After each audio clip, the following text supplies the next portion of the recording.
I was walking home from the library, headphones in, completely oblivious to my surroundings. A mistake I'd realized too late. One moment I was on a quiet Brooklyn street at 9 p.m. The next, a black van screeched to a halt beside me, the side door flew open, and strong hands grabbed me. I tried to scream, but a hand clamped over my mouth. I fought, kicking, thrashing, trying to use every self-defense move I'd learned in the single class I'd taken 3 years ago. It was useless. There were 3 of them, all significantly larger than my 5'4" frame, all clearly experienced in subduing people. They hauled me into the van, tied my wrists, and threw a hood over my head. The whole thing took maybe 30 seconds. Efficient, practiced, terrifying. Got her. One of them said in a gravelly voice. Let's move. The van peeled away from the curb, and I felt the world tilt as we took corners too fast. My heart was pounding so hard I thought it might explode. This was it. I was being kidnapped. Probably going to be killed. Or worse. Please. I managed to say through the hood, my voice shaking. Please, I don't have any money. My family doesn't have money. Whatever you want. I can't. Shut up. One of them said. Not aggressively, almost bored. Like kidnapping women was so routine it wasn't worth getting emotional about. The drive lasted maybe 20 minutes, though it felt like hours. When the van finally stopped and they pulled me out, I could hear city sounds. Traffic, distant voices, the kind of ambient noise that meant we were still in New York. That was something, at least. Not that it helped. They marched me into a building. I counted 17 steps up, then a door opening, then the smell of expensive cologne and cigar smoke. Rich people smells. That was either very good or very bad. When they finally removed the hood, I found myself in what looked like an expensive office. Dark wood paneling, leather furniture, floor to ceiling windows showing a view of the Manhattan skyline, and sitting behind an enormous desk was a man who looked like he'd stepped out of a Mafia movie. He was probably in his mid-30s, with dark hair, sharp features, and eyes that assessed me with cold calculation. He wore an expensive suit, had the kind of build that suggested he could hurt you very badly if he wanted to, and carried himself with the confidence of someone used to being obeyed. Remove the restraints, he said to his men. His voice was deep, slightly accented. Italian, I thought. They cut the zip ties, and I immediately rubbed my wrists where they'd bitten into my skin. My hands were shaking. Actually, all of me was shaking. Sit. The man said, gesturing to a chair across from his desk. I'd rather stand? That wasn't a request. I sat. Survival instinct told me that defying him right now was a bad idea. He studied me for a long moment, his expression shifting from cold assessment to something like confusion. Then annoyance. Then he said something in rapid Italian to his men. One of them responded, and suddenly all of them were looking at me with matching expressions of, we screwed up. What's your name? The man behind the desk asked. Why does that matter if you're going to kill me anyway? I'm not going to kill you. Your name? Olivia. Olivia Chen. Olivia Chen. He said it slowly, like he was testing how it sounded. Then he swore. Colorfully, in Italian. I didn't understand all the words, but the tone was unmistakable. You have a twin sister. It wasn't a question, but I answered anyway.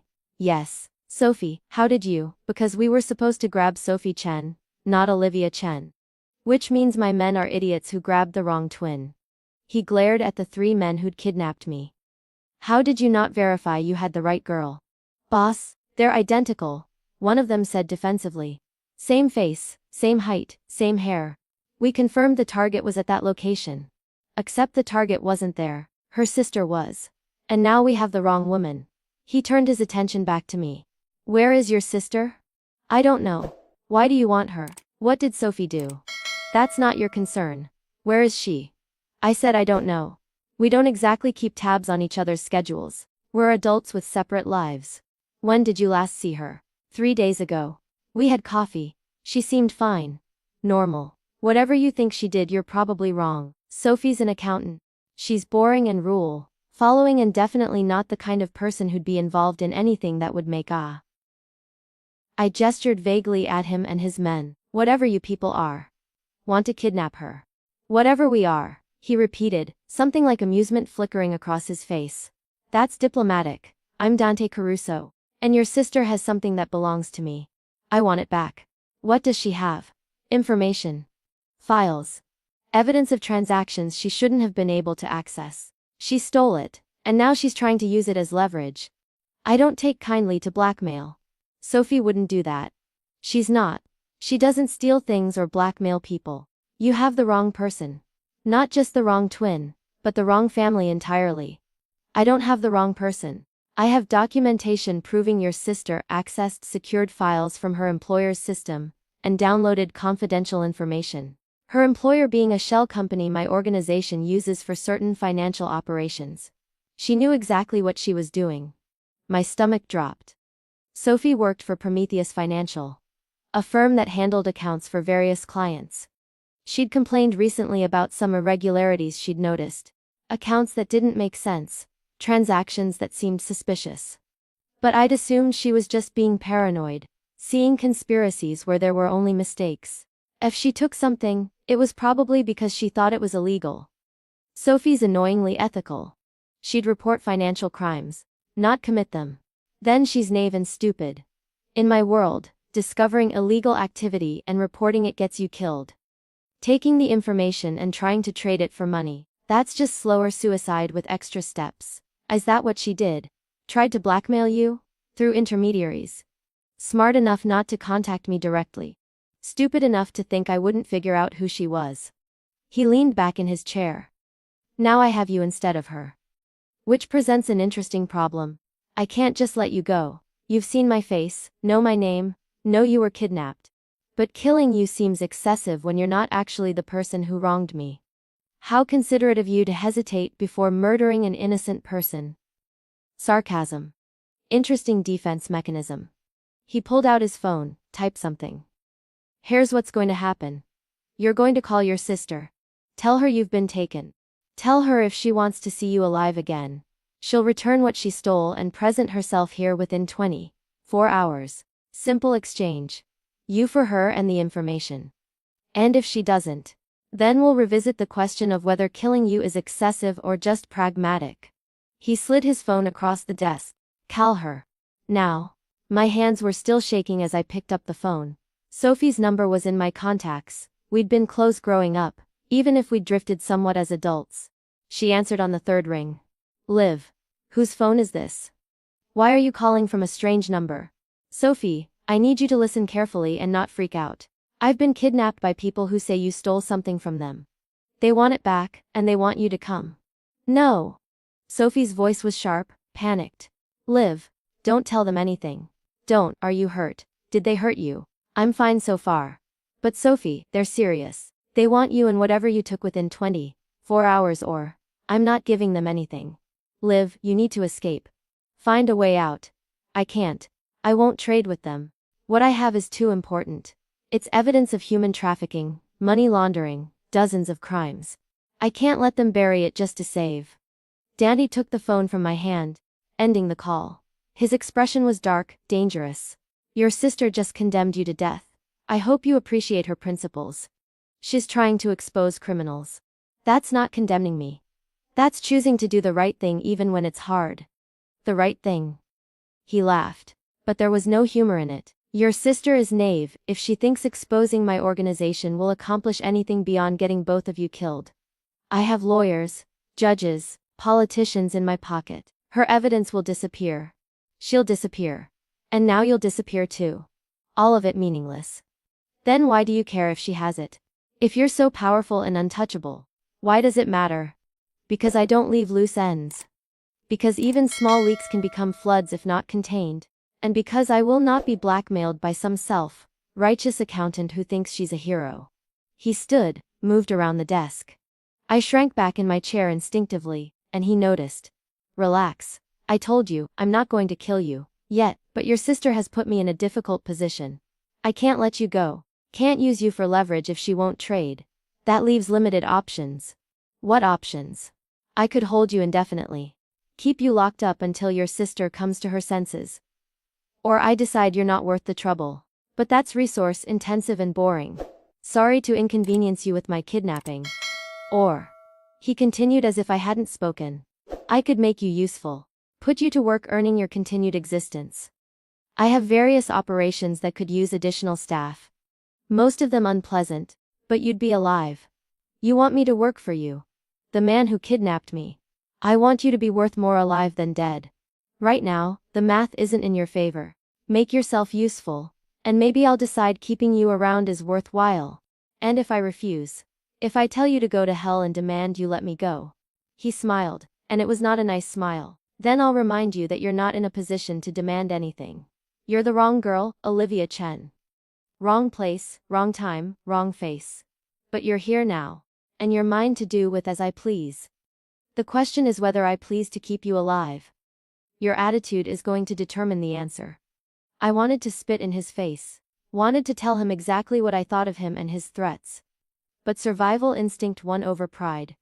This man was dangerous, clearly had no problem with violence, and I was completely at his mercy. What kind of work? I asked, hating how small my voice sounded. That depends. What skills do you have, besides being an identical twin to a woman stupid enough to blackmail me? I'm a social worker. I work with underprivileged kids, help families navigate city services, advocate for people who don't have advocates.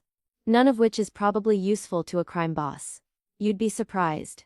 Social work requires understanding people, reading situations, gaining trust. Those are valuable skills in any business. He studied me thoughtfully. Actually, you might be more useful than I initially thought. I have operations that could benefit from someone with your background. Legitimate operations, even. I'm not helping you with anything illegal. I didn't ask if you would. I told you that you will, or I'll find another use for you. One you'll like significantly less. He returned to his seat. Here's your situation, Olivia. You're not going home. Not tonight, not tomorrow, not until I decide you can. Your sister made choices that put you in danger, and now you're paying the price for her heroism. The question is whether you want to pay that price comfortably or painfully. I'm offering comfortable. Don't be stupid enough to choose painful. This is insane. You can't just kidnap someone and force them to work for you. That's slavery. Human trafficking. The exact thing Sophie's evidence probably proves you're involved in. I prefer to think of it as involuntary employment.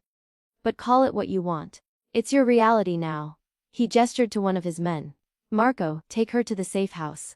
Get her settled, make sure she has what she needs. And Olivia? His eyes locked on mine. Don't try to escape. Don't try to contact your sister or the police. Just do what you're told and accept that this is your life now. It'll be easier for everyone. This safe house was actually a luxury apartment in a high-rise building in Manhattan. Expensive furniture, panoramic views. The kind of place I could never afford on a social worker's salary. It would have been impressive if it wasn't essentially a very nice prison. Marco, the man who'd driven me here, was surprisingly polite despite being my captor. He showed me around the apartment, explained that the fridge was stocked, that I should make myself comfortable. The door locks from the outside, he explained. Don't try to leave without permission. There are security cameras, and someone's always watching. If you need anything, use the intercom. Someone will respond. What if I need to not be kidnapped? Can I request that? I'd recommend adjusting your attitude before the boss decides you're too much trouble. But he said it almost kindly, like he was giving genuine advice. He doesn't make empty threats. If he says he'll make your life difficult, he means it. After Marco left, I explored my gilded cage. 2 bedrooms, 2 bathrooms, a full kitchen, a living room with floor-to-ceiling windows. Everything was clean, modern, clearly maintained. This wasn't a temporary holding space. This was where Dante kept people long-term. I tried the door. Locked, as promised. Tried the windows. They didn't open, probably for exactly this reason. My phone was gone. They'd taken it in the van. The apartment had a landline, but when I picked it up, there was no dial tone. Just dead silence. I was truly trapped. That first night, I barely slept. Every noise made me jump, convinced someone was coming to hurt me. But no one came. The apartment remained silent except for the ambient sounds of the city below. The next morning, food appeared. I heard a key in the lock, and by the time I got to the door, it was locked again. But there was a tray on the entry table, breakfast, coffee, orange juice. All fresh, still hot. Someone had brought it while I was in the bathroom. I stared at the food, trying to decide if eating it meant accepting my situation. But I was hungry, and starving myself seemed stupid, so I ate. Around noon, the intercom crackled, Ems Chen, Mr. Caruso will see you in an hour. Please be ready. Someone will collect you. I considered refusing. Considered barricading myself in the bathroom and forcing them to drag me out. But that seemed pointless, and would only make things worse. So when Marco appeared at the apartment an hour later, I went with him quietly. Dante was in the same office where I'd been brought yesterday. He looked up from his computer when I entered, gestured to the same chair. You look tired. Did you sleep? Not really. Kidnapping victims tend to have insomnia. Funny how that works. Sarcasm again. You use it like armor. He closed his laptop. I've been thinking about what to do with you. Your sister still hasn't responded to my attempts to contact her, which suggests she's gone into hiding. That makes you effectively worthless as leverage. Good. Let me go then. I said worthless as leverage. Not worthless entirely. He stood, moved to the windows. I run several businesses, Olivia. Some legal, some less so. One of my legitimate operations is a network of community centers in underserved neighborhoods. We provide after-school programs, job training, family services. It's good for community relations and serves as excellent cover for less savory activities. You're using charity work as a front for crime. How noble. I prefer to think of it as multitasking. But here's the interesting part. The community centers actually do help people. Genuinely. I employ social workers, teachers, counselors, real professionals doing real work. And I need another social worker. Someone who knows the city systems, understands the communities we serve, can manage cases effectively. You want me to work at your fake charity. I want you to work at my real charity that also happens to serve operational purposes. The work you'd be doing is legitimate. Helping families, advocating for kids, exactly what you were doing before. The only difference is your employer is morally questionable. The difference is I'd be doing it under duress. That's not the same as choosing to help people. Intent matters less than results. Whether you're helping families because you want to or because I'm forcing you to, the families are still being helped. That's what matters. To you, maybe. To me, intent is everything. Doing good work for bad reasons corrupts the work itself. That's remarkably naive for someone in your position. But I don't care about your philosophical objections. You'll work at the community center in Brooklyn starting Monday. Marco will drive you there each morning, pick you up each evening. You'll do the job, do it well, and maybe I'll eventually decide you've earned some freedom. And if I refuse, if I sabotage the work or tell people I'm being held against my will, then you'll discover that I have very creative ways of making people cooperate. I'd rather not use them. They're messy and I dislike unnecessary violence. But I will if necessary. Don't be necessary, Olivia. I wanted to keep fighting. Wanted to tell him to go to hell. But looking at his cold, certain expression, I knew he meant every word. He would hurt me if I didn't cooperate. And maybe worse than hurt me. Fine. I'll work at your community center. But this doesn't make us partners or allies. I'm doing it under duress, which makes you a kidnapper and me a victim. Don't forget that. I won't. As long as you don't forget that fighting me is pointless and will only make your situation worse. He returned to his desk, pulled out a file. This is your new employment documentation. Fake identity, fake background, real job responsibilities. You're now Maya Torres, social worker, recently relocated from Chicago. Study the file, memorize the details. If anyone asks questions, this is your story. You want me to lie about who I am. I want you to protect yourself and my operation by maintaining a cover identity. If your real identity becomes known, it creates complications. Complications I'll hold you responsible for. The file was thorough. Fake birth certificate, fake college transcripts, fake work history. Someone had clearly done this before, created identities for people who needed to disappear. What happened to the real Maya Torres? I asked, reading through the documents. There never was a real Maya Torres. It's a constructed identity. Though if it makes you feel better, tell yourself you're honoring her fictional memory by doing good work under her name. It doesn't make me feel better. Nothing about this makes me feel better. You'll adjust. Most people do. He checked his watch. Marco will take you back to the apartment. Spend the weekend preparing. Read the file, familiarize yourself with your cover story. Monday morning, you start your new life. This isn't a new life. This is my life being stolen and replaced with a lie. Semantics. From where I'm sitting, you're alive, employed, and living in luxury accommodations. Many people in my organization would consider that a good deal. Many people in your organization aren't there against their will. You'd be surprised. Circumstance forces people into all kinds of situations they didn't choose. You're not special, Olivia. You're just the latest person to discover that life doesn't always give you options.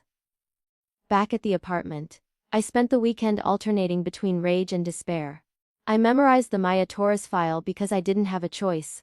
I learned my fake birthday, my fake educational history, my fake previous jobs. I became someone else because the alternative was finding out what Dante meant by creative ways of making people cooperate.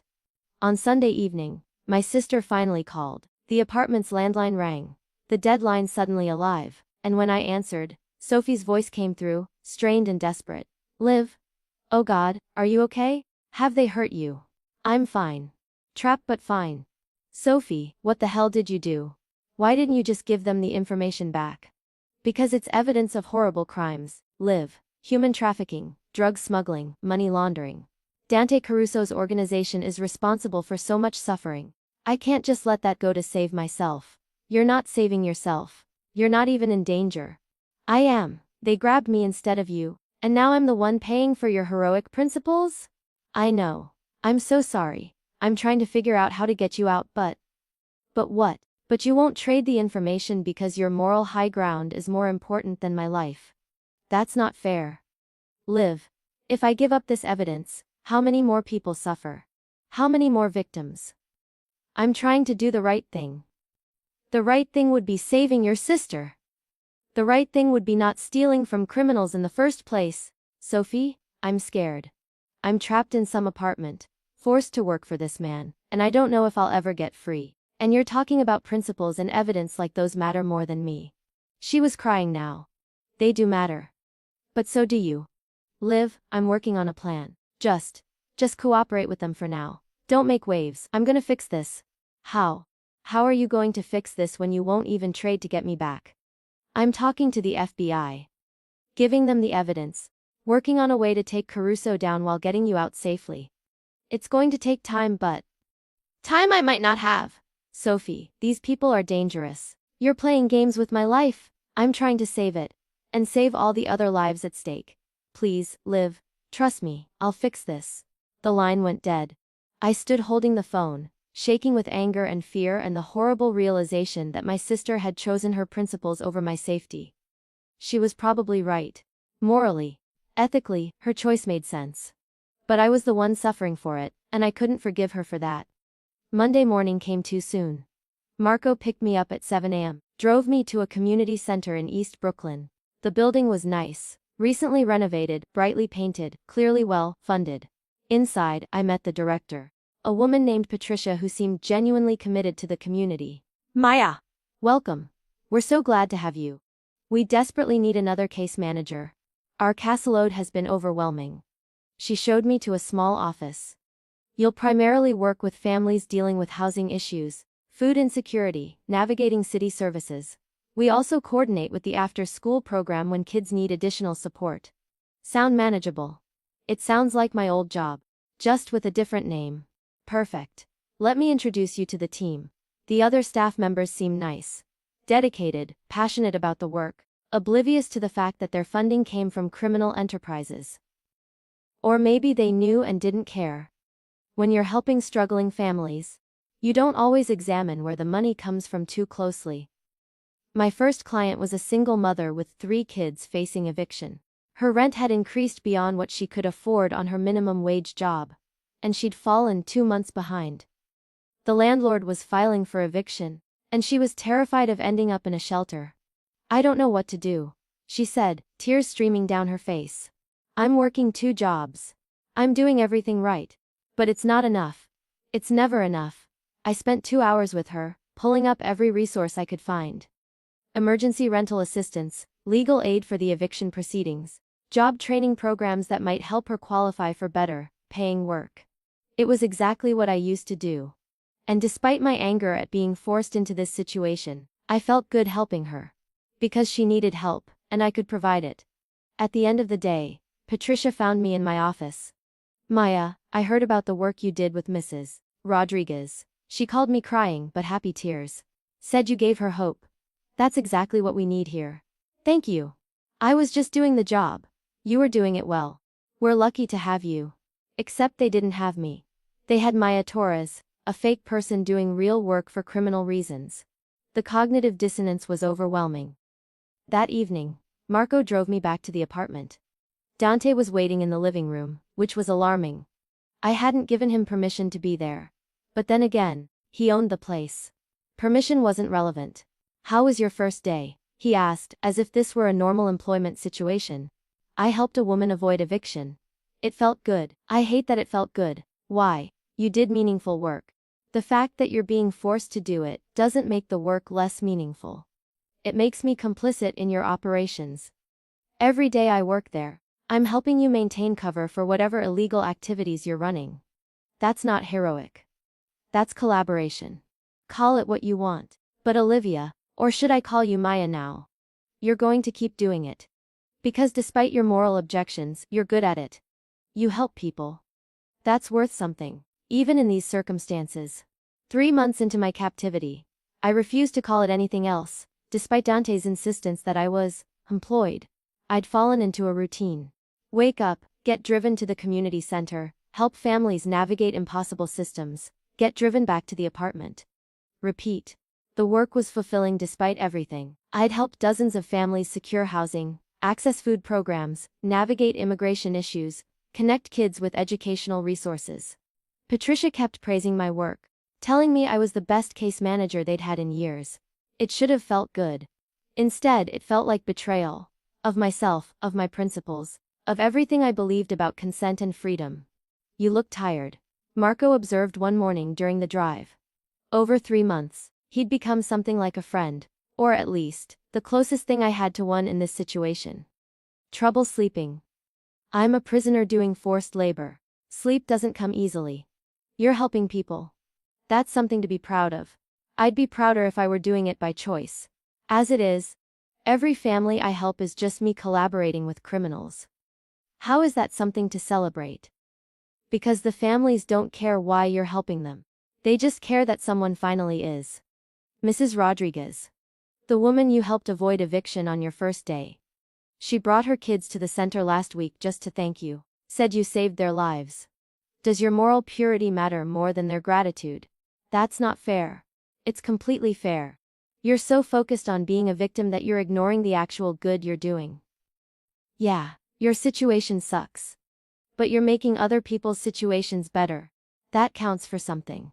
I wanted to argue, but he was right. My righteous anger about being forced to work was valid, but it didn't negate the real help I was providing. Complicated morality was exhausting. That evening, Dante showed up at the apartment again. He'd started doing that.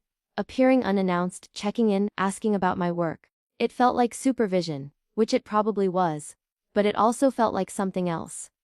Like he was genuinely interested in what I was doing. Patricia says you've exceeded expectations.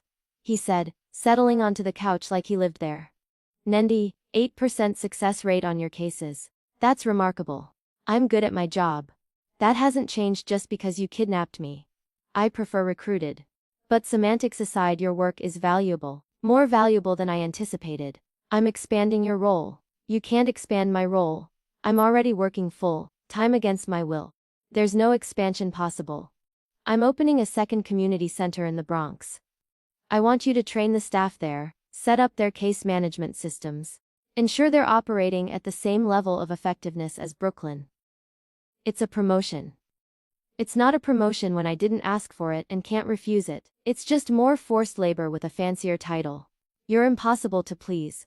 I'm offering you more responsibility, more impact, better resources. Most people would be grateful. Most people aren't being held captive by a crime boss. Yet you benefit from it. You're living in luxury, doing meaningful work, making a difference in people's lives. Your captivity is remarkably comfortable, Olivia. Stop calling it comfortable. A gilded cage is still a cage. I don't have freedom. I don't have autonomy. I don't have choices. That's not comfort, that's control. He was quiet for a long moment, studying me with an expression I couldn't read. You're right, it is control. And I apologize for that, genuinely. You were collateral damage in a situation with your sister. You didn't deserve this. The apology caught me off guard. Then let me go. If you're actually sorry, give me my freedom back. I can't. Your sister is still out there with my information. Still working with the FBI to build a case against me. If I release you, you become a witness. You know too much about my operations now.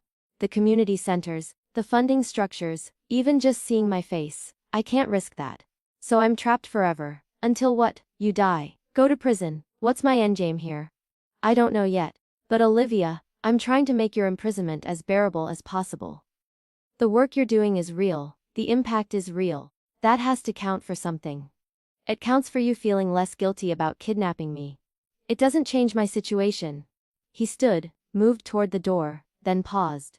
For what it's worth, I respect your anger. You're not like most people in my world. You haven't accepted this, haven't normalized it. You're still fighting, even if it's just with words. That's admirable. After he left, I sat on the couch trying to process the conversation. He'd apologized, actually apologized. Most kidnappers probably didn't do that. And there'd been something in his expression. Guilt, maybe, or regret.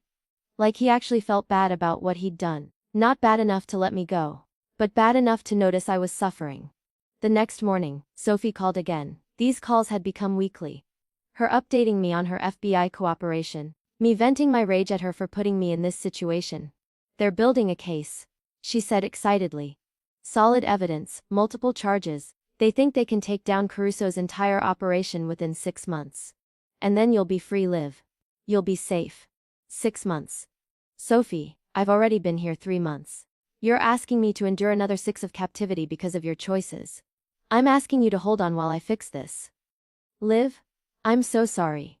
If I could trade places with you, I would. But giving up the evidence accomplishes nothing except letting him continue hurting people. He's not hurting me.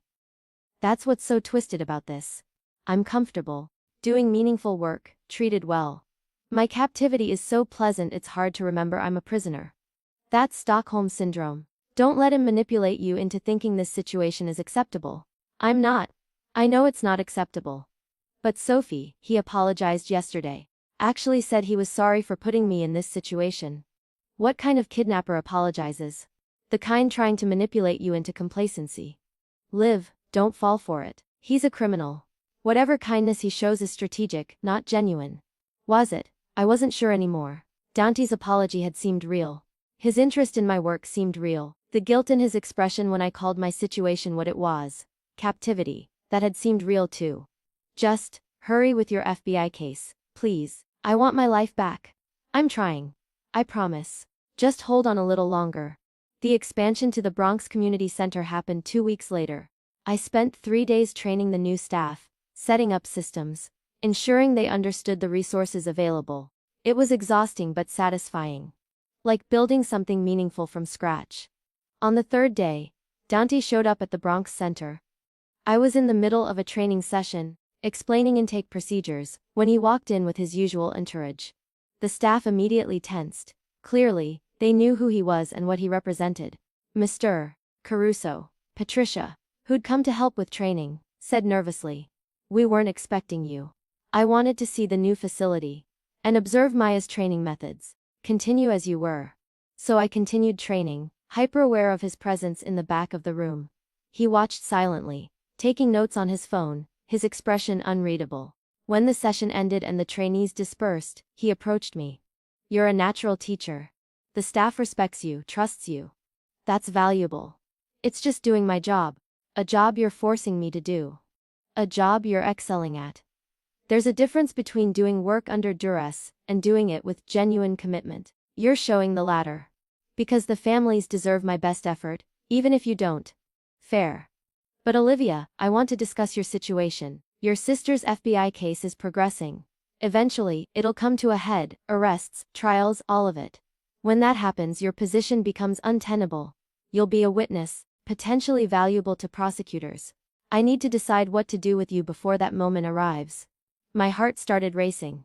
What does that mean? Are you threatening me? No. I'm telling you we need to have a conversation about your future.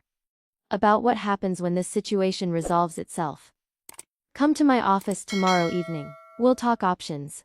He left before I could respond, leaving me terrified about what talk options meant. Was he planning to kill me before I could testify? Move me somewhere remote where I couldn't be found? What? That night, I barely slept. Marco noticed my anxiety during the drive the next morning. Boss told you about the meeting. He told me we need to discuss options. That sounds like mob code for we're going to kill you. If he wanted you dead, you'd already be dead. Boss doesn't do cryptic warnings, he's efficient. If he's asking for a meeting, he actually wants to discuss something.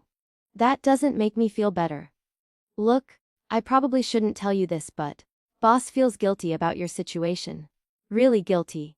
He's been trying to figure out how to resolve it without either killing you or risking his operation. The meeting tomorrow is probably about that, about finding a solution that doesn't end with you dead. Probably doesn't end with me dead. How reassuring. It's the best I can offer. But Olivia, go into that meeting with an open mind. Boss isn't the monster you think he is. He's complicated, yeah, but he's not cruel. He's been treating you well because he actually regrets how this played out. The next evening, Marco drove me to Dante's office. The same room where I'd been brought 3 months ago, where this nightmare had started. Dante was waiting, looking uncharacteristically nervous. Sit, please. He gestured to the chair. I want to discuss your long-term situation. My long-term captivity, you mean? Your long-term employment and living arrangements. Olivia, I've been thinking about this extensively. Your sister's case is going to reach a conclusion, probably within 3 to 6 months. When that happens, I'll likely be facing charges, possibly arrest. My operations will be disrupted, at minimum, and you'll be free. So you're letting me go, when you get arrested? Not exactly. Because even if I'm arrested, my organization continues. My associates, my businesses, they don't disappear just because I'm in custody. And you'll still be a witness who knows too much. Someone in my organization might decide you're a liability worth eliminating. My blood ran cold. So even if you don't kill me, someone else will. Possibly, unless I give them reasons not to. Which is what I'm proposing. He leaned forward. I want to offer you actual employment. Real salary, real benefits, real choice. You continue doing exactly what you're doing. Running the community centers, training staff, helping families. But you do it voluntarily, as a legitimate employee of my organization. In exchange, you get protection. No one touches you because you're valuable. Not captive. You're asking me to willingly work for criminals. I'm asking you to keep doing the work you're already doing, but with freedom and protection instead of captivity and threats. The work itself doesn't change, just your relationship to it. My relationship is currently kidnapped prisoner. Any change from that is an improvement, but it doesn't make it right. No. It doesn't. But Olivia, I'm trying to give you options in a situation with limited good choices. You can refuse this offer. But if you do, I have to consider you a liability, and liabilities get handled. So it's accept employment or die. That's not really a choice. It's more choice than you had before. And the employment is genuine. You'd have actual autonomy. Ability to quit if you wanted. Normal worker protections. I'm not offering continued captivity with better marketing. I'm offering freedom within realistic constraints. I wanted to refuse on principle. Wanted to tell him that working for criminals voluntarily was even worse than being forced. But Marco's words echoed. If he wanted you dead, you'd already be dead. Dante was offering me a way out that didn't end with my death. That had to count for something. I need time to think about it. You have 48 hours. Then I need an answer. He stood. And Olivia, I hope you say yes. Not because I need you. I can find other social workers. But because you're good at this work, and the communities you serve would suffer without you. That matters more than our complicated situation. I spent the next 48 hours agonizing over the decision. On one hand, accepting Dante's offer meant willingly collaborating with criminals. Everything I'd spent 3 months resenting. On the other hand, refusing likely meant death. Not exactly a fair choice. You're overthinking this, Marco said during one of our drives. I'd started confiding in him. He was the closest thing I had to a friend in this bizarre situation. The work you'd be doing is the same work you're already doing. The only difference is you'd be choosing it. Choosing under threat of death isn't really choosing. It's more choice than you had before. And live, be honest, would you actually quit if you could? Walk away from the families you're helping. He had a point.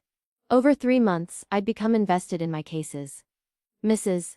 Rodriguez and her kids, the immigrant family I'd helped navigate legal services, the teenager I'd connected with a scholarship program.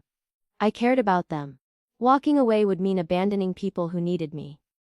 This is exactly what he's counting on, I said. That I'm too invested to leave even if he gives me the option. He's manipulating my compassion. Or he's recognizing that you're genuinely good at this, and offering you a way to keep doing it without being a prisoner. Not everything is manipulation, Liv. On the evening of the deadline, I met with Dante in his office. He looked tense, like my answer actually mattered to him. I'll take the job, I said before he could speak. But I have conditions. I'm listening. First, I want actual freedom. Not supervised trips between apartment and work. I want to be able to go where I want, when I want. No tracking, no guards, no surveillance. I can agree to that, with one caveat: you don't contact law enforcement or your sister. Those restrictions remain for everyone's safety. Fine. Second condition. I want a real salary. Market rate for my experience level, not whatever token amount you were planning to pay me. And I want it in legal, taxable income. I'm not becoming complicit in money laundering. Agreed. You'll be paid through the legitimate business structure. Fully legal employment. Third condition. If I decide this isn't working, I can quit. Real quit, not quit and then get killed quit. You let me leave, give me protection if needed, and we go our separate ways. He was quiet for a long moment. That's the condition I can't fully agree to. If you quit, you're still a liability. Someone who knows about my operations, who could testify against me. I can promise I won't hurt you. But I can't control what others in my organization might do. The best protection I can offer is continued employment. So I'm still trapped. Just with nicer packaging. You're protected as long as you're valuable. That's the reality of this world. I wish I could offer you complete freedom, but I can't. Not without risking both of us. I hated that his answer made sense. Hated that I understood the logic. Hated that I was about to voluntarily enter into employment with a criminal organization because the alternatives were worse. Fine. I accept. But Dante, this doesn't make us friends. It doesn't absolve you of kidnapping me. I'm doing this because I have no better options, not because I forgive you. I understand. And for what it's worth, I am sorry. Truly. You were collateral damage in a situation that wasn't your fault, and I regret that. Sorry doesn't give me back 3 months of freedom. But I'll take the job. Because the work matters. Even if the employer is morally bankrupt. Over the next few weeks, my situation transformed. The locks came off the apartment. It became my actual home rather than my prison. I got my phone back, reconnected with friends, started rebuilding the parts of my life that had disappeared. Marco stopped supervising my movements. I could go anywhere. Do anything, as long as I didn't contact law enforcement or Sophie. The freedom was intoxicating. I'd forgotten how good it felt to walk down a street without someone watching. To make choices about my own time, to just exist without constant surveillance. The work itself became more fulfilling now that it was voluntary. I threw myself into expanding the programs, training new staff, connecting with the communities we served. Patricia promoted me to program director. A real promotion this time. With actual authority and decision-making power. You've transformed these centers. She told me during a review meeting. The success rates have doubled since you started. You're making a real difference. It's a good team. Everyone's committed. But you're the one who brought it together. Maya, I know you came from Chicago under difficult circumstances. But whatever brought you here, I'm glad it did. These communities need people like you. I smiled, accepting the praise while hating the lie underneath it. Maya Torres didn't exist. She was a fiction created by criminals. But the work she did, that was real. The families she helped were real. That had to count for something. 4 months after accepting the job, Sophie finally made contact. I was at my apartment when my phone rang. Her number, the first time we'd spoken since that call 3 months ago. Liv. Oh God, I've been so worried. Are you okay? I tried calling your old number but it was disconnected, and I didn't know how to reach you. I'm fine. The number changed when my situation changed. Sophie, I need you to know, I'm working for them now, voluntarily. I accepted a job with Caruso's organization. Silence. Then, what? Liv, no, you can't. That's collaboration. That's survival. They gave me a choice between accepting employment or being killed as a liability. I chose living. You don't get to judge that. But working for them voluntarily. Live. You're helping them maintain cover for their illegal operations. You're complicit now. I'm helping families access resources and services. That's what I'm doing. The fact that it also benefits criminals doesn't change the good I'm accomplishing. The good doesn't erase the bad. You're working for human traffickers. Live. How can you live with that? How can you live with letting me be kidnapped? Because your principles were more important than my safety. We've both made compromises, Sophie. Mine just involved staying alive. The FBI is close to making arrests. When they do, you'll be called as a witness. Will you testify? Or has Caruso bought your loyalty with a job and an apartment? I'll testify if I have to. But Sophie, understand something. I'm not doing this because I agree with him. I'm doing it because I have no better options. You put me in this situation. You chose evidence over family. This is the consequence of your choice. That's not fair. It's completely fair. You decided I was acceptable collateral damage in your crusade against organized crime. Now I'm dealing with the fallout. Don't expect me to apologize for surviving it the best way I could. I hung up before she could respond, shaking with anger. Sophie wanted me to be her moral compass, to validate her choices by suffering nobly for her principles. But I wasn't going to do that. I'd found a way to survive that also did real good in the world. That had to be enough. That evening, Dante showed up at my apartment.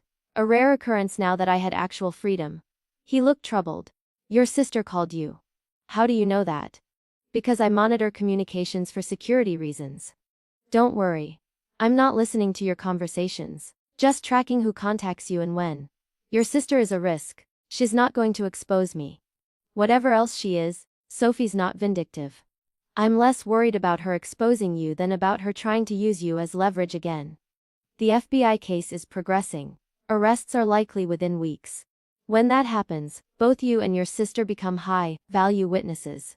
People in my organization might decide eliminating you is worth the risk. Fear spiked through me. I thought accepting the job meant protection. It does. From me, from people who answer to me. But not everyone in my organization follows my orders perfectly. And if I'm arrested, my influence diminishes. I'm telling you this so you can be careful. Aware of the risks. What am I supposed to do? Live in fear that someone might decide I'm a liability worth killing. You're supposed to let me protect you. Which brings me to why I'm here. He moved closer, his expression intense.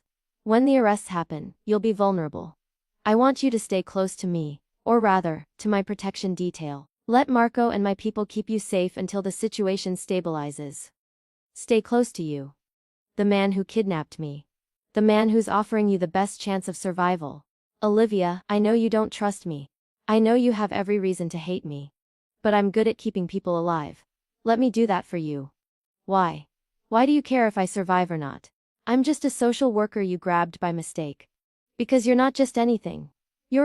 He stopped, seeming to struggle with words. You've become important. To the centers, to the communities, to the work we're doing. And to me, if I'm being honest.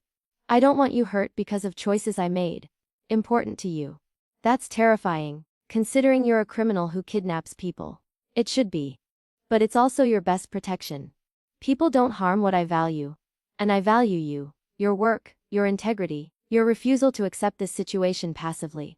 That's worth protecting. This is insane.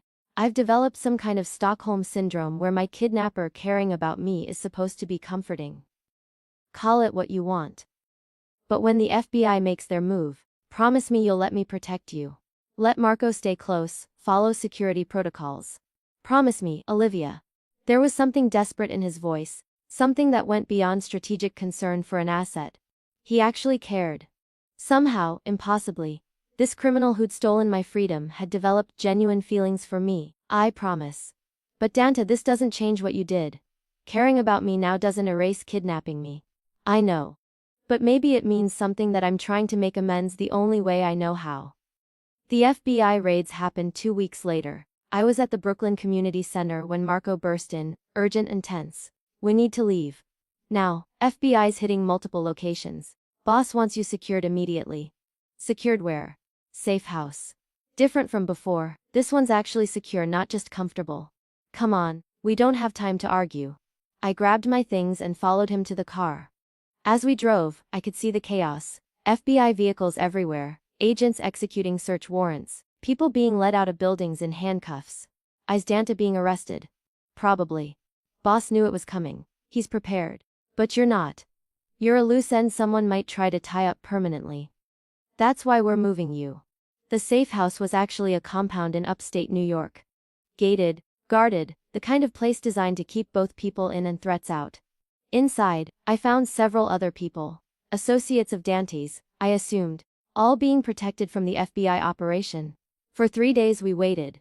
No news, no contact, just armed guards and locked doors. On day 4, Marco finally brought information. Boss was arrested. Multiple charges, racketeering, money laundering, conspiracy. He's being held without bail. The trial will probably take months. What happens to me? To us? Boss left instructions. You're under protection until the trial concludes and we know who's cooperating with prosecutors. After that, we'll see. But for now, you stay here where it's safe. I'm a prisoner again. You're protected. There's a difference.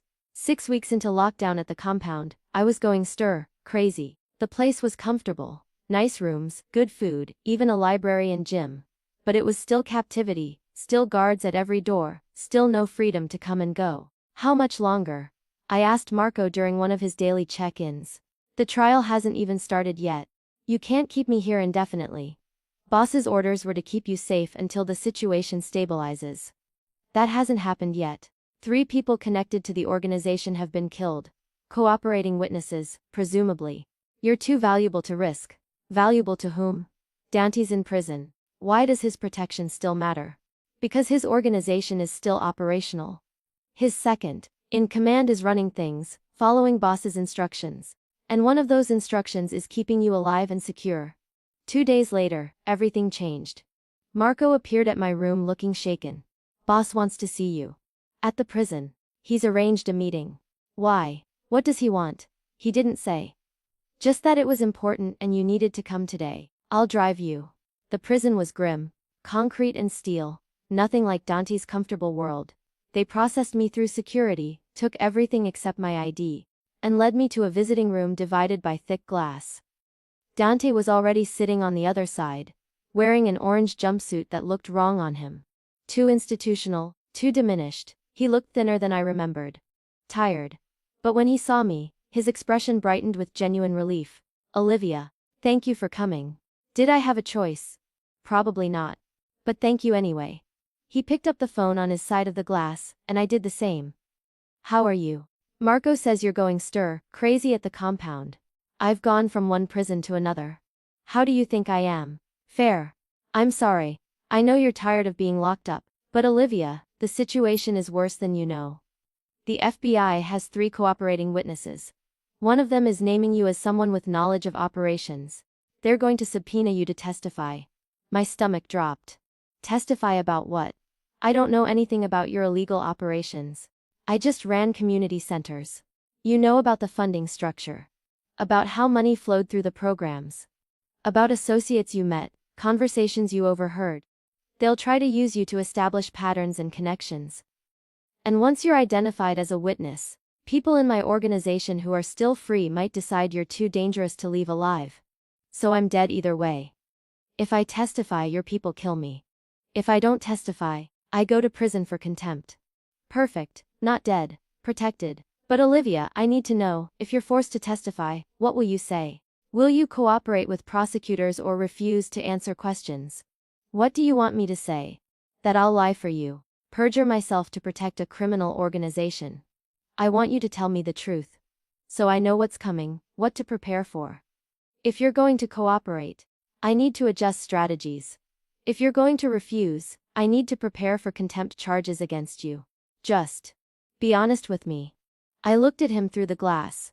This man who'd kidnapped me, forced me to work for him, then somehow became someone I didn't entirely hate. Someone who'd shown me genuine regret, who'd tried to protect me, who'd valued the work I did.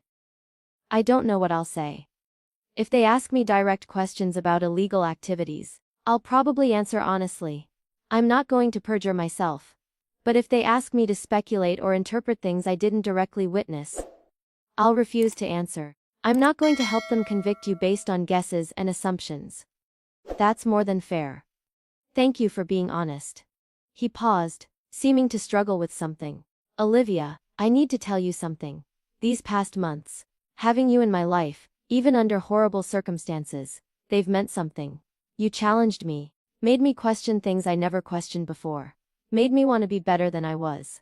That's not nothing. Dante, you kidnapped me, held me captive, forced me to work for you. Whatever feelings you've developed don't change that. I know. But they're still real. And when this trial is over, whether I'm convicted or somehow acquitted, I want you to know you'll be taken care of. Protected, compensated, given whatever you need to rebuild your life. That's not contingent on your testimony or your feelings about me. It's just what you deserve. Why? Why would you do that? Because I wronged you. And because. He pressed his hand against the glass. Because in another life, under different circumstances, I think we could have been something. Friends, at minimum. Maybe more. But I destroyed that possibility when I had you grabbed. This is me trying to make amends for that. I pressed my hand against the glass opposite his, separated by barrier and circumstances, and choices neither of us could undo. In another life, maybe. But in this one, you're a criminal who kidnapped me. That's what defines us, Dante. Not whatever feelings developed afterward. I know. But I needed to say it anyway. Needed you to know that you matter, to me. Beyond your usefulness, beyond protection strategies, you're important. Remember that, whatever happens next.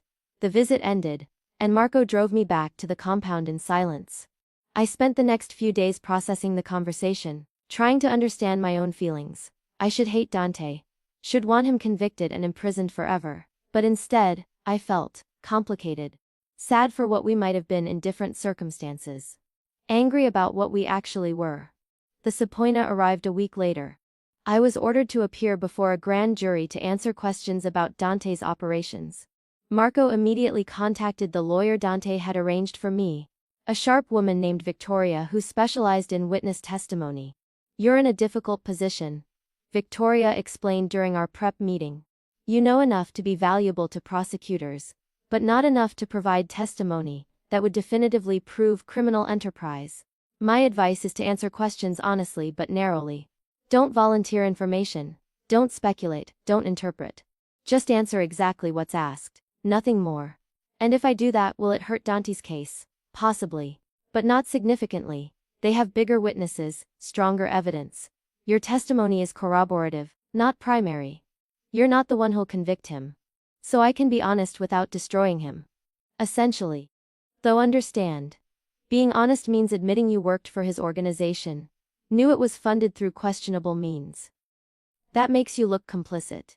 Are you prepared for that? I've been complicit for months. At least now I can be honest about it. The grand jury testimony happened 2 days later. I answered questions about the community centers, about the funding structure, about associates I'd met. I admitted I'd suspected criminal activity, but hadn't witnessed it directly. I refused to speculate about things I didn't know for certain. Afterwards, the prosecutor cornered me in the hallway.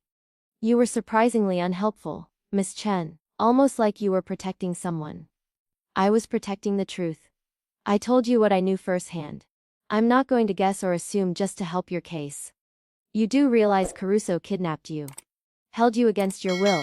You don't owe him anything. I know what he did, but I also know that lying under oath makes me a criminal too. I answered your questions honestly. That's all I'm required to do. Back at the compound, I found Marco waiting with news. Boss's trial date is set. 3 months from now. He wants you there, not to testify, just to be present. Says it would mean a lot to him. Why? So I can watch him get convicted. So he knows someone's there who sees him as more than just a criminal defendant. Someone who knows the complicated truth about who he is. 3 months felt like forever. But I used the time productively. Working remotely to keep the community centers running. Training staff via video calls, ensuring the programs continued even with their funding source in legal jeopardy. Patricia called frequently, keeping me updated on the center's status. We're managing, but it's hard without you here. When can you come back? After the trial. Once the situation stabilizes and I'm not a target anymore. Maya, can I ask you something? The man on trial, Mr. Caruso, you know him, don't you? More than just as an employer. It's complicated. He's done terrible things. But he's also done good things. Understanding both truths simultaneously is exhausting. That's called being human. Nobody's purely good or purely evil.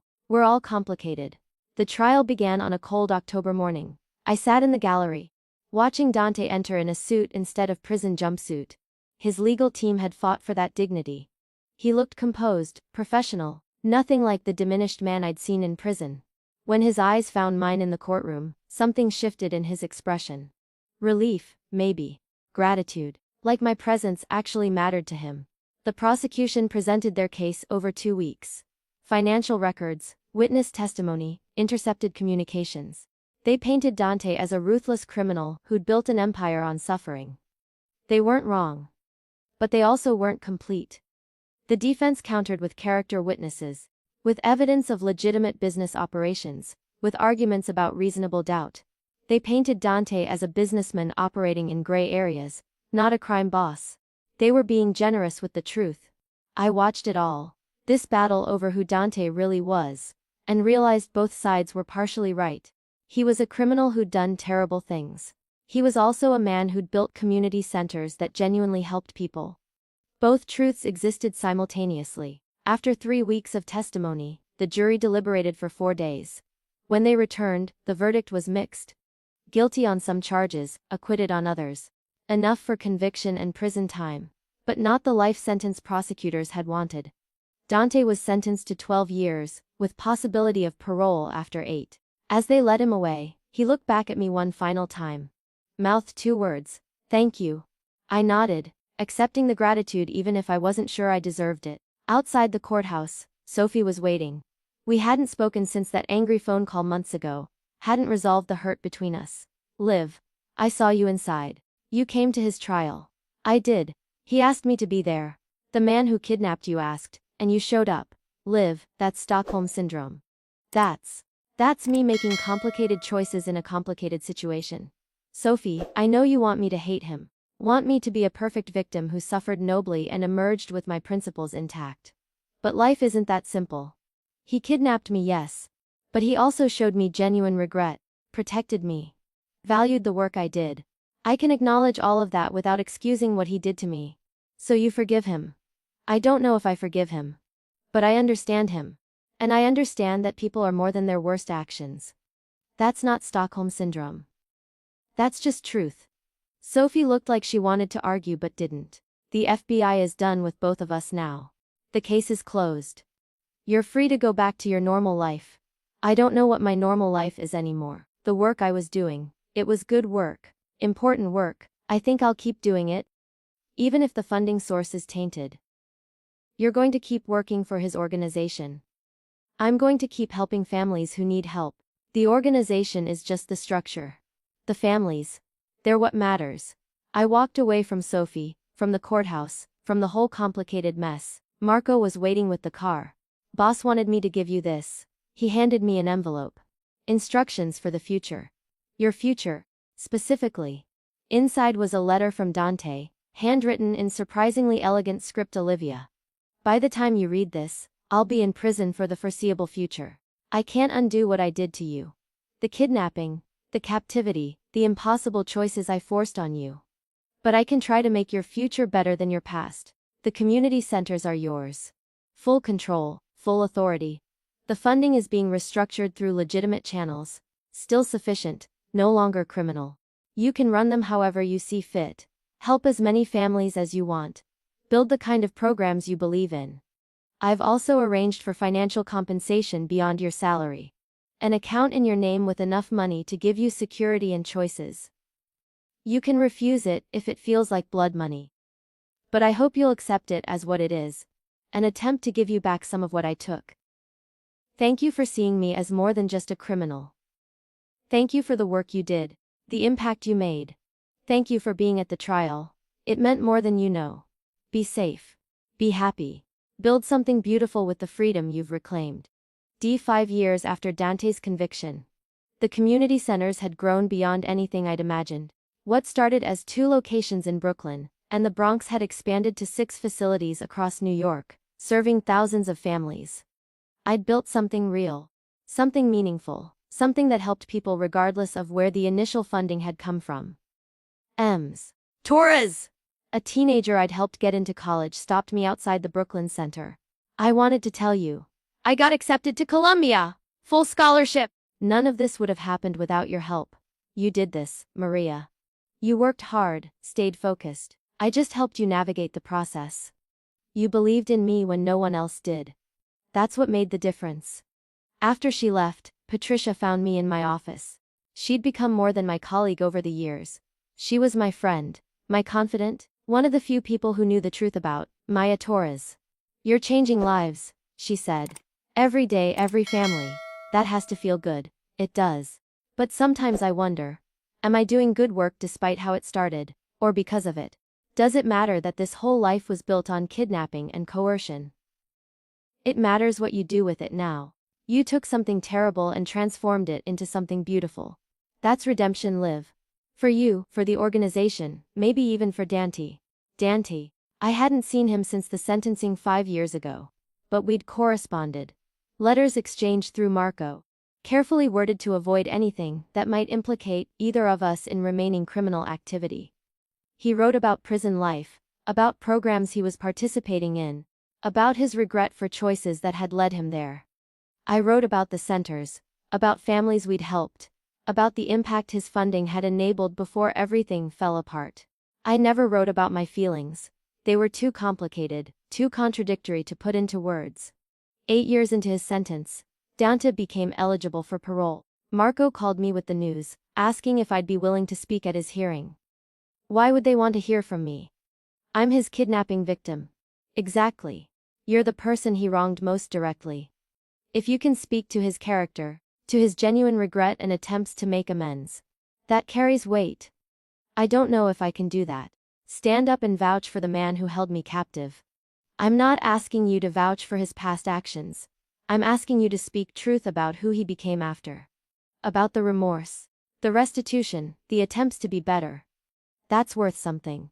I spent 2 weeks deciding before finally agreeing. The parole hearing was in a small room at the prison. Dante sitting at a table in prison blues, looking older than his years. 43 now, with gray at his temples that hadn't been there before. When they called me to speak, I stood and faced the parole board. 8 years ago, Dante Caruso's men kidnapped me by mistake. They were looking for my twin sister, grabbed me instead, and he decided to keep me rather than admit the error. For 3 months, I was held against my will, forced to work for his organization. It was traumatic, violating, and wrong. Dante's expression was pained but accepting. He'd known this was part of my testimony. But after those first 3 months, he gave me a choice. Continue working voluntarily or face consequences. I chose to work because the alternative was death. And over the following months, something strange happened. The work I was doing, helping families, running community programs, became genuinely meaningful.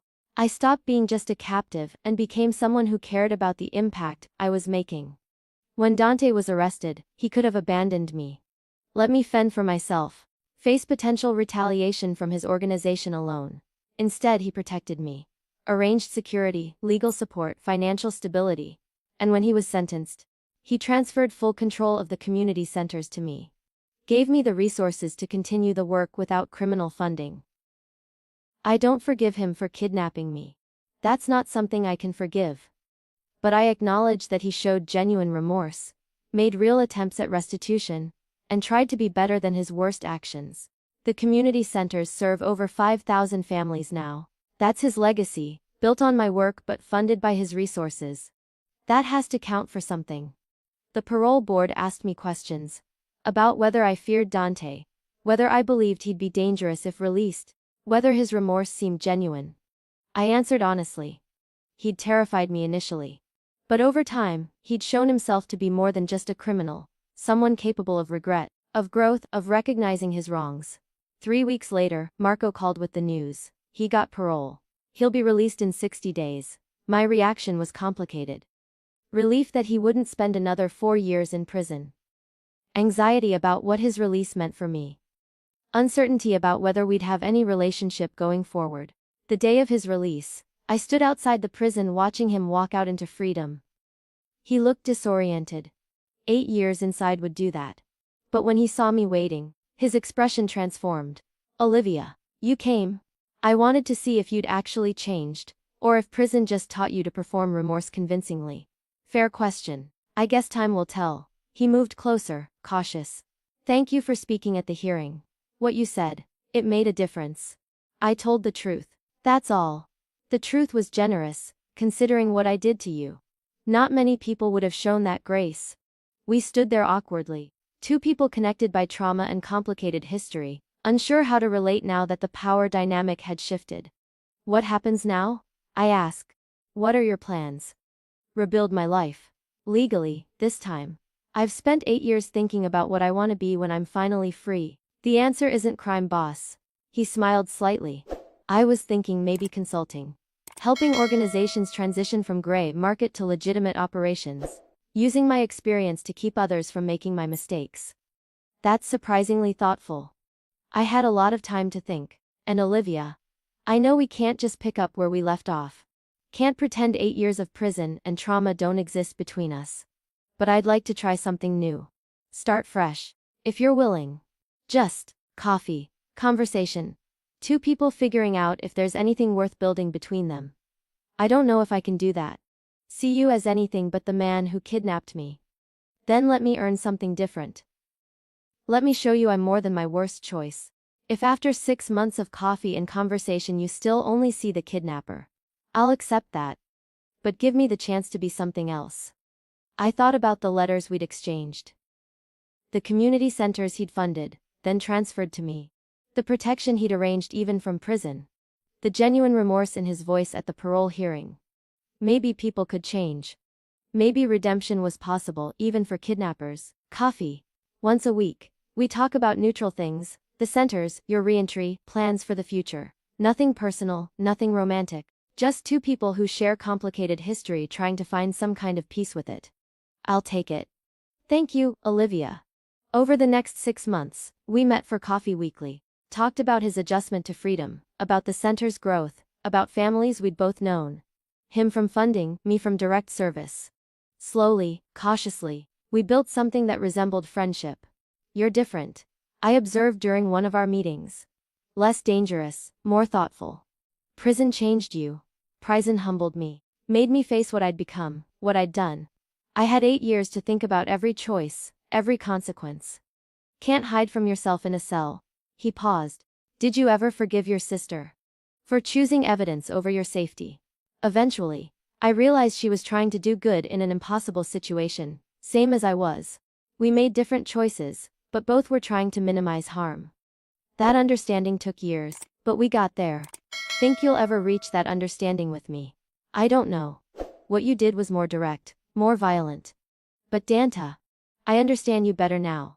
Understand the impossible position you thought you were in, the limited options you saw. That doesn't excuse it, but it contextualizes it. Maybe that's enough. 2 years after his release, Dante had built a successful consulting business. He worked with organizations trying to go legitimate, helped them navigate legal complexities, provided strategic advice. It was profitable, legal, and genuinely helpful. He'd become the person he'd claimed he wanted to be. I'm proud of you. I told him over dinner. Our meetings had graduated from coffee to actual meals. You rebuilt your life into something good. That's not easy. I had good examples. You took trauma and transformed it into meaningful work. If you could do that, I figured I could at least try.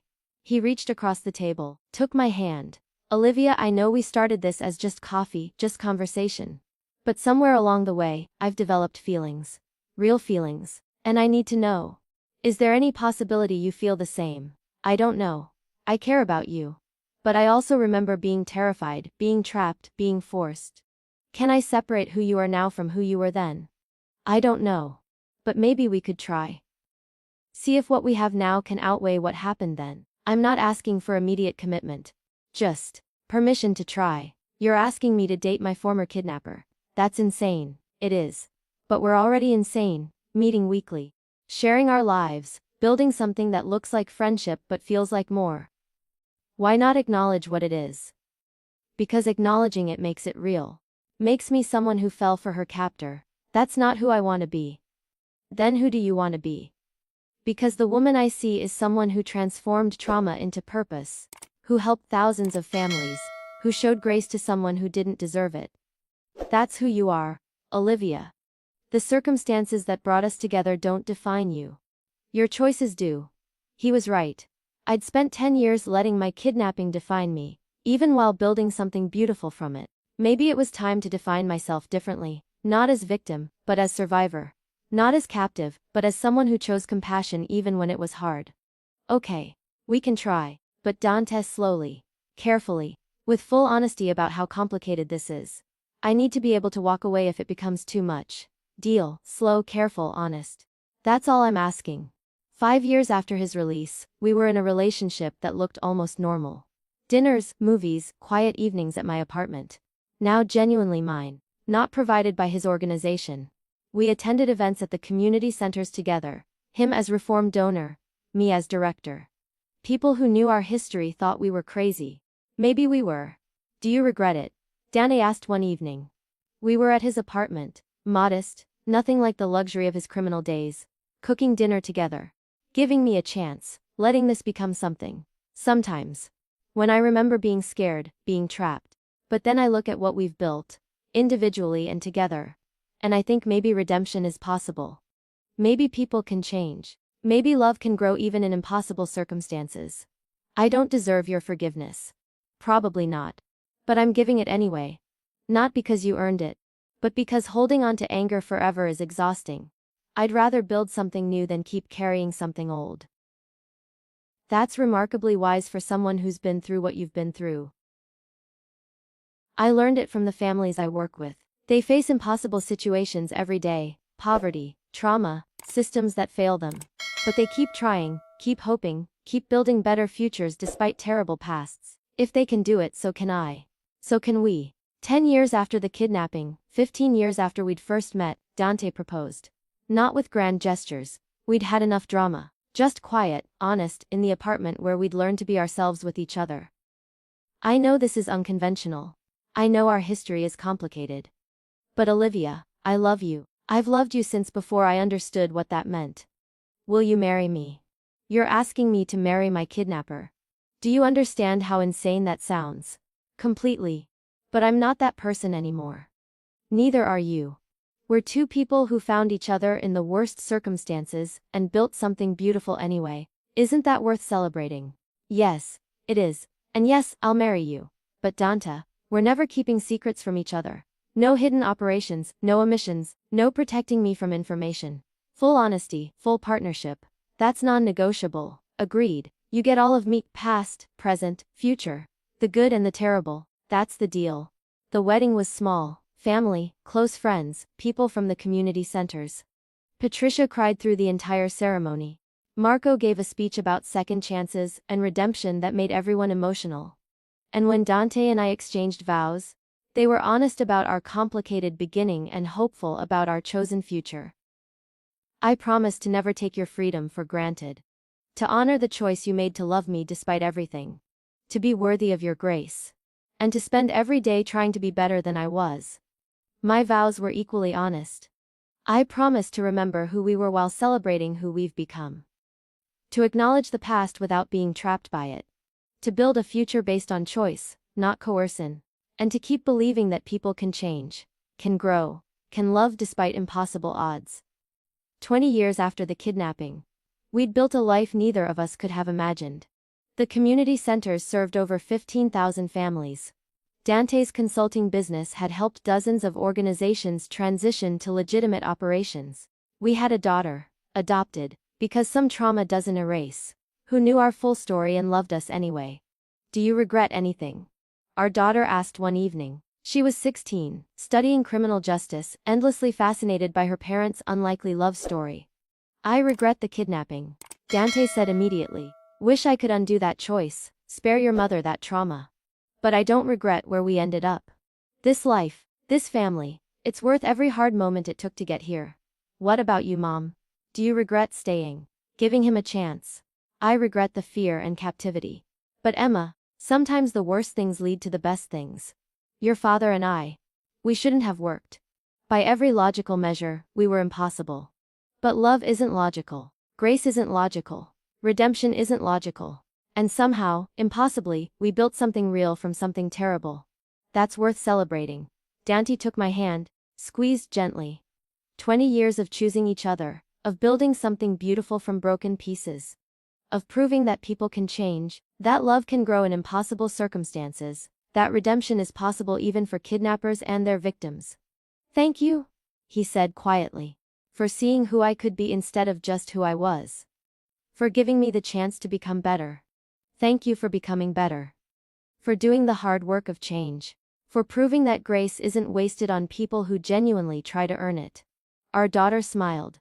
You two are disgustingly romantic for people who started with kidnapping. We're disgustingly romantic because we started with kidnapping. I corrected. We know how valuable this is. How easily it could have gone differently.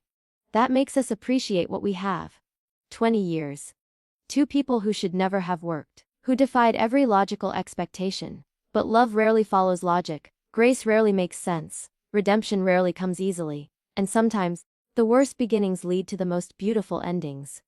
We proved that. Every day, for 20 years. And we'd keep proving it for however many years we had left. Because that's what love is. Choosing each other, repeatedly, despite all the reasons not to. We'd chosen each other from impossible circumstances. And we'd keep choosing each other forever. The end. But also the beginning. Always the beginning.